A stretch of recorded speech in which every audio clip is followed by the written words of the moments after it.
اعوذ باللہ من الشیطان الرجیم بسم اللہ الرحمن الرحیم قد افلح المؤمنون الذین هم فی صلاتهم خاشعون والذین هم عن اللغو معرضون والذین هم للزکاة فاعلون والذین هم لفروجهم حافظون إلا على أزواجهم أو ما ملكت أيمانهم فإنهم غير ملومين۔ میرے محترم دینی بھائیو، قرآن کریم کے 18ویں پارے کی یہ سورۃ المومنین ہے اور اس کی یہ ابتدائی آیت ہے۔ پہلی آیت ہے قد افلح المؤمنون۔ اللہ فرماتے ہیں کہ مومنین کامیاب ہو گئے، مومنین فلاح کو پہنچ گئے۔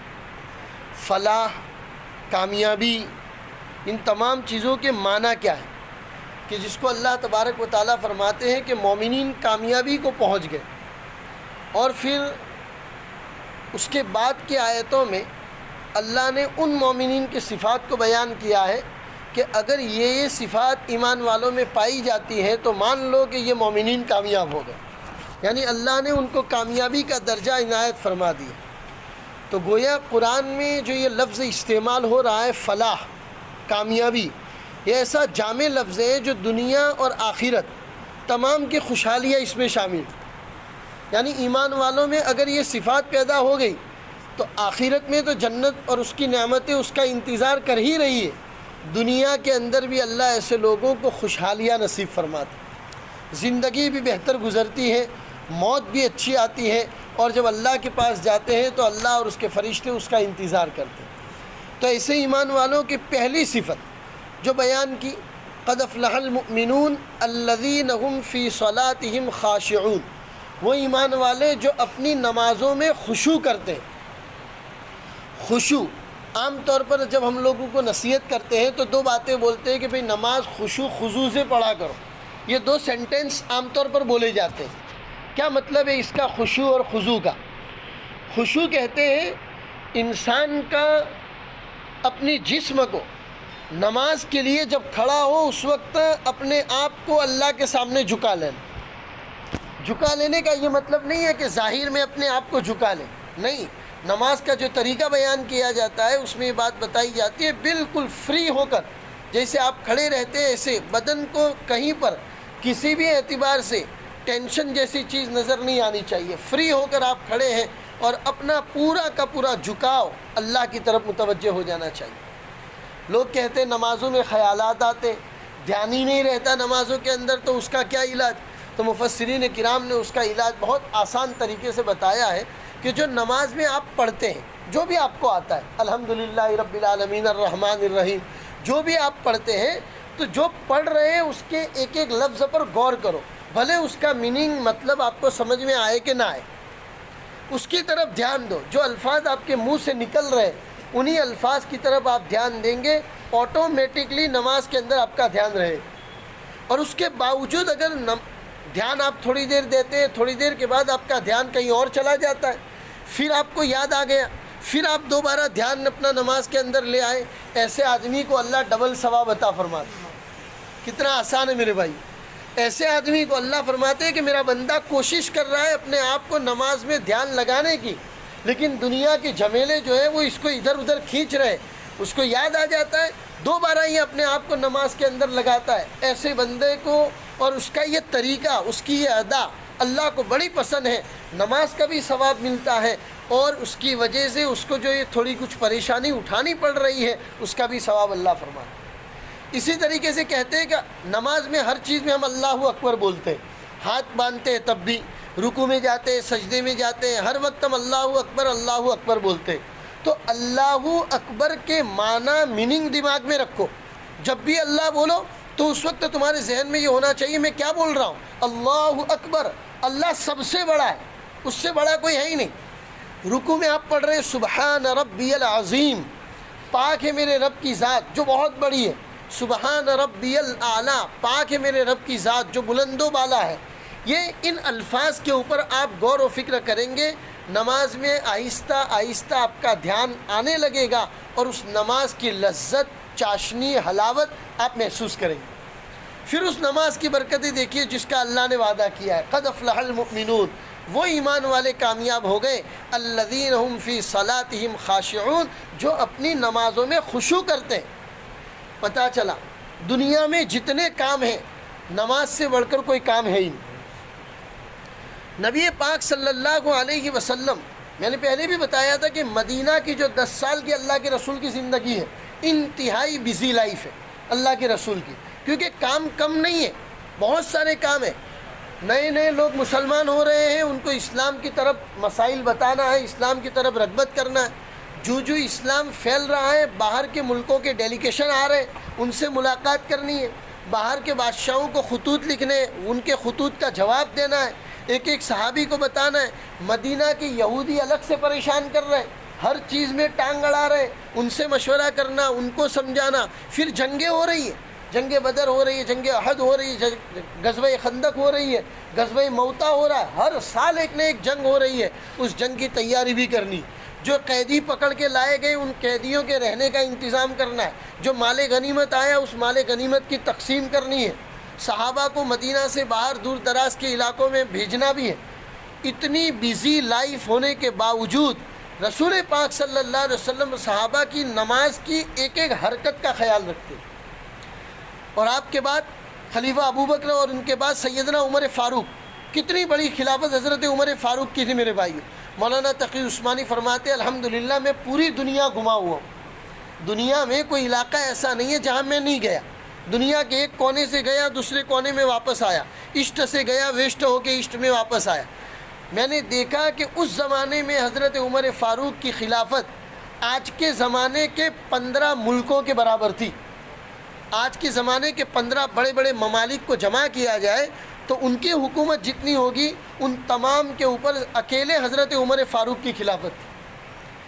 اور ہر مہینہ 2-3 مہینے پہ نہیں، ہر مہینہ گورنروں کو الگ سے خط لکھتے تھے، اور خط میں پہلی بات، سب سے پہلی بات یہی لکھتے تھے کہ اپنی نمازوں کا خیال رکھنا، اپنے مصلیوں کی نمازوں کا خیال رکھنا، لوگ جو نئے نئے اسلام میں داخل ہو رہے ہیں ان کو نماز کا خیال رکھنا، ان کو نماز سکھانا، ہر چیز بتاتے تھے۔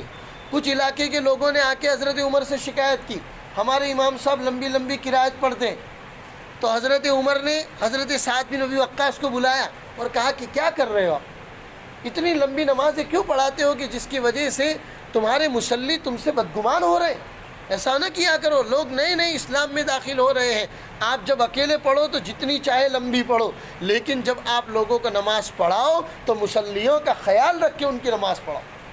ایک ایک بات، نماز کی ایک ایک بات کا خیال رکھتے تھے، اور فرماتے تھے اتنا بڑا پولیٹیکل کیریئر ہے میرا، سیاسی نظام ہے میرا، اتنا سب کچھ سنبھال رہا ہوں، لیکن کبھی میں نے نماز سے بڑھ کر کسی چیز کو اہمیت نہیں۔ روزانہ فجر کی نماز پڑھ کے بازار کی طرف نکلتے تھے کہ نیا جو مال آیا ہے اس کا بھاؤ کیا متعین کیا گیا ہے، ہر روزانہ کا بھاؤ الگ خود متعین کرتے تھے، اور اس پورے بازار کا ایک صحابی کو نگران بنا کے رکھا تھا۔ ایک دن فجر کی نماز پڑھ کے گئے تو وہ صحابی نہیں تھے، حضرت عمر ان کی گھر پہ گئے، دروازہ کھٹکھٹایا، ان کی والدہ باہر آئی، کہا کہ آپ کے بیٹے کہاں ہیں؟ کہا پوری رات تہجد پڑھتا رہا، صبح اس کی آنکھ لگ گئی، اس وجہ سے وہ نہیں پہنچ پایا۔ تو حضرت عمر نے فرمایا کہ پوری رات تہجد پڑھنے کی بجائے میری رائے یہ ہے کہ وہ صبح فجر کی نماز میں حاضر ہو، پوری رات تہجد نہیں پڑھے گا وہ چلے گا، لیکن فرض نمازوں کے اندر کوتاہی آئے یہ ذرہ برابر برداشت نہیں۔ اپنے گورنروں کو کہتے تھے کہ نماز سے اوپر کسی چیز کو اہمیت مت دو۔ پتہ چلا میرے بھائیوں اس وقت کے صحابہ، تابعین، طب تابعین کو اللہ نے جو کامیابیاں عنایت فرمائی تھی وہ اسی وجہ سے تھی کہ انہوں نے اپنی لائف میں سب سے اوپر کسی چیز کو رکھا تھا تو نماز کو رکھا۔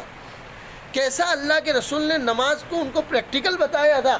کبھی بھی حالات آگے جا رہے، کسی نے بتایا کہ آپ کی بیوی کا انتقال ہو گیا، بیٹے کا انتقال ہو گیا، فوراً سواری سے نیچے اترے، 2 رکعت نماز پڑھی اور اللہ سے صبر کی دعا مانگی۔ کسی نے بتایا نماز میں آپ کے گھر میں آگ لگ گئی ہے، اسی نماز کو پوری کر کے اللہ سے دعا کر رہے۔ کہتے ہیں کہ یہ نماز ایک ایسی چیز ہے، دنیا کے کتنے ہی بڑے سے بڑے حادثات، بڑی سے مصیبتیں آ جائیں، اللہ اسی کی وجہ سے صبر کی طاقت عنایت فرماتا ہے، اور انسان کو زندگی جینے کا مزہ ملتا ہے اس کے اندر۔ لہٰذا میرے بھائیوں اسی لیے اللہ نے ایمان والوں کی کامیابیوں کی جو 10 صفتیں بیان کی ہیں اس میں سب سے پہلے نماز کے خشوع کو بیان کیا. خشوع خضوع، تو خشوع یہ ہے کہ اپنے آپ کو پورا اللہ کے سامنے متوجہ کر دے، اور خضوع کہتے ہیں کہ دل کو، اس دل کو اللہ کی طرف متوجہ کر کے رکھے، پورا دھیان دل کا اللہ کی طرف ہو، پھر بھی اس کے باوجود اگر خیالات آ جاتے ہیں اللہ کی طرف سے معاف ہے، پھر آپ کو گھبرانے کی ضرورت نہیں. آپ اپنی کوشش کر لو کہ جتنا ہو سکے اپنا دھیان نماز کے اندر لگا لو، باہر کے اگر کچھ خیالات آ جاتے ہیں تو پھر معاف. اور پھر فرمایا خشوع خضوع کا یہ مطلب ہے کہ انتہائی سکون کے ساتھ کھڑا رہے. یہ نہیں ہے کہ نماز کے اندر بار بار کھجانا، کپڑا درست کرنا اور بار بار کپڑوں کو اتارنا اور بار بار کھجاتے رہنا. مسائل بتانے والے مفتیان کرام نے بتایا کہ ایک رکن میں آپ کھڑے ہیں، کھڑے ہونے کی حالت میں 3 مرتبہ اگر آپ نے بار بار کھجا لیا تو آپ کی نماز فاسد ہو جاتی. رکوع کے اندر آپ ہیں، مشکل سے آدھی منٹ آپ رکوع کے اندر رہتے ہیں، اس رکوع کے اندر اگر آپ نے 3 مرتبہ کھجا لیا آپ کی نماز فاسد ہو جاتی. بار بار ٹوپی درست کرنا، بار بار داڑھی کے اندر ہاتھ ڈال کے داڑھی کے بالوں کو درست کرنا، یہ تمام چیزیں یہ ہیں. نماز تو آپ کی درست ہو جائے گی لیکن سنت کا جو نور ہوتا ہے، اللہ کے رسول کی نماز کا جو نور، وہ آدمی کو نہیں مل پاتا. یہی ہماری کوتاہیاں ہے میرے بھائیوں. کتنے سالوں سے ہم نماز پڑھ رہے ہیں لیکن اب تک نمازوں کے اندر ہمیں وہ دھیان نصیب نہیں ہوا. حضرت مفتی شفیع صاحب فرماتے ہیں 60 سال سے مسئلے مسائل کی کتابیں پڑھاتا ہوں اور ہندوستان آزاد نہیں ہوا تھا. اس زمانے میں یہ ہندوستان کے مفتی اعظم سمجھے جاتے تھے. پھر ملک آزاد ہوا، پڑوس ملک میں چلے گئے تو وہاں کے مفتی اعظم تھے. یہ کہتے ہیں کہ میں 60 سال سے مسئلے مسائل کی کتابیں پڑھاتا ہوں، آج بھی کبھی کبھی مجھ سے نماز میں کوئی ایسی حرکت ہو جاتی ہے تو فوراً دل گھبراتا ہے کہ میری نماز درست ہوئی کہ نہیں ہوئی. آ کر کتاب دیکھتا ہوں، اگر درست ہوئی تو اللہ کا شکر ادا کرتا ہوں، درست نہ ہوئی تو نماز کو دہرا دیتا ہوں. اور ہماری نمازوں کا کیا حال ہے بھائی؟ وقت ہوا آئے نماز پڑھ کے چلے گئے اور اس نماز کی نورانیت، اس نماز کی برکتیں ہمیں ملی کہ نہیں ملی خدا ہی بہتر جانتا ہے. لہٰذا اس کا اہتمام کریں میرے بھائیو، خشوع اور خضوع کا اہتمام کریں. اور یہی وہ چیز ہے کہ جس کی وجہ سے ایمان والوں کو اللہ تبارک و تعالیٰ کامیابی عنایت فرماتا ہے. لہٰذا اس کا اپنی نمازوں کے اندر دھیان رکھنا ضروری ہے. خشوع کا مطلب یہ ہے کہ اپنے آپ کو پورا اللہ کے سامنے جھکا لے. خضوع کا مطلب یہ ہے کہ اپنے دل کو اللہ کے سامنے جھکا لے. کوشش کرے نماز کے ایک ایک ورڈ کے اوپر، ایک ایک لفظ کے اوپر غور و فکر کرے، نماز میں دھیان آتا چلا جائے. حضرت عبداللہ ابن مبارک کے بارے میں کہتے ہیں، ان کے پڑوس میں ایک یہودی رہتا تھا. کہتے ہیں کہ جب رات کو اپنے چھت کے اوپر نماز کے لیے کھڑے ہوتے تھے تو پڑوسی یوں باتیں کرتے تھے کہ ایسا لگتا ہے کہ کھمبا کھڑا ہے. پوری رات 2 رکعت تہجد میں، 4 رکعت تہجد میں قرآن پڑھنے کے اندر نکال دیتے تھے اور اڑوس پڑوس کے لوگ دیکھتے تھے تو یوں کہتے تھے کہ کھمبا کھڑا ہے. کبھی ان کو ہم نے حرکت کرتے ہوئے نہیں دیکھا. صحابہ کی یہ حالت بیان حضرت علی کے بارے میں آتا ہے کہ تیر اگر پیروں میں لگ جاتا تھا کسی جنگ کے اندر اور تیر نکالنے میں تکلیف ہوتی تھی تو کہتے تھے میں نماز میں کھڑا ہو جاؤں تب نکال دینا، مجھے پتہ بھی نہیں چلتا کہ آپ لوگوں نے میرا تیر نکالا. کیسا دھیان اللہ نے ان کو نمازوں میں عنایت فرمایا تھا. اللہ وہ دھیان ہمیں بھی نمازوں کے اندر عنایت فرمائے. یہ ایمان والوں کی پہلی صفت ہے میرے بھائی. 10 صفتیں اس میں اللہ نے بیان کی ہے. ہر بدھ کو انشاءاللہ میں ایک ایک صفت کو بیان کریں گے. یہ پہلی صفت ہے کہ خشوع اور خضوع والی نماز جو ایمان والوں کی کامیابی کا سبب ہے. اللہ یہ نماز ہم سب کو عنایت فرمائے، کہنے سننے سے زیادہ عمل کی توفیق عطا فرمائے. ہمارے امتیاز بھائی کے انتقال کی خبر آ رہی ہے میرے بھائیوں. بڑے اچھے آدمی تھے الحمدللہ، اور بھروچ میں جب بھی کہیں اجتماع ہوتے تھے تو پورے پارکنگ کا نظام وہ خود سنبھالتے تھے. اور اسی طریقے سے دار ارقم کے لیے بھی رمضان المبارک میں حاجی احمد صاحب کے ساتھ جب دکانوں پہ جانا ہوتا تھا تو گرمیوں کے اندر ان کے ساتھ نکلا کرتے تھے اور ایک ایک دکانوں کے اوپر جا کر حاجی احمد اور وغیرہ تمام لوگ دار ارقم کے لیے کچھ نہ کچھ چندہ کر کے لاتے. اور کبھی بھی احمد بھائی نے ان کو کہا کہ بھائی دار ارقم کا یہ کام ہے، یہ اعلان لکھنا ہے، فوراً تیار ہو جایا کرتے. ابھی کہیں ہاسوٹ کے قریب میں ایکسیڈنٹ ہوا، گھر کی 4 مستورات کے قریب تھی اور وہ بھی بیچارے انتقال کر گئے. دعا کرو کہ انہوں نے زندگی اللہ کے دین کی خدمت کے لیے گزاری ہے تو اللہ ان کو غریق رحمت فرمائے، کروٹ کروٹ چین و سکون نصیب فرمائے، اور ان کے گھر والوں کو بھی اللہ صبر عنایت فرمائے. ہم سب کو بھی اللہ موت سے پہلے موت کی تیاری کی توفیق عطا فرمائے. اچانک کی موت سے اللہ ہم سب کی حفاظت فرمائے. وصلی اللہ علی النبی الکریم وعلی آلہ واصحابہ اجمعین برحمتک یا ارحم الراحمین.